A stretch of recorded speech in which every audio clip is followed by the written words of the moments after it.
Kakkanad DLF flat സമുച്ചയത്തിലെ വെള്ളത്തിൽ E. coli ബാക്ടീരിയയുടെ സാന്നിധ്യം കണ്ടെത്തി. കുഴൽക്കിണറിലെ മലിനമായ വെള്ളം ടാങ്കിലെ വെള്ളവുമായി കലർന്നതോടെയാണ് ആരോഗ്യ പ്രശ്നങ്ങൾ ഉണ്ടായത്. കുഴൽക്കിണറിലെ കേടായ ഫിൽട്ടർ ശരിയാക്കാൻ എറണാകുളം DMO നിർദ്ദേശം നൽകി.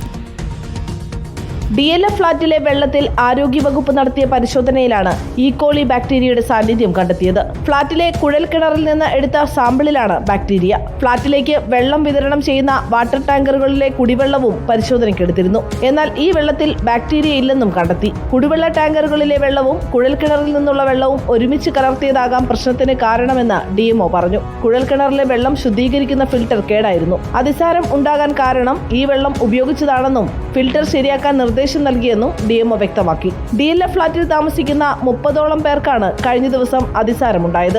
വൈറൽ പനി, വയറിളക്കം, ഛർദി തുടങ്ങിയ ലക്ഷണങ്ങളുമായാണ് താമസക്കാർ ചികിത്സ തേടിയത്.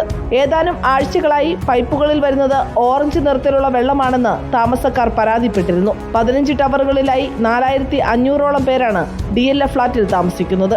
കഴിഞ്ഞ ജൂണിലും ഫ്ളാറ്റിൽ മലിനജലം ഉപയോഗിച്ചതിനാൽ രോഗബാധ ഉണ്ടായിരുന്നു. റിപ്പോർട്ടർ, കൊച്ചി.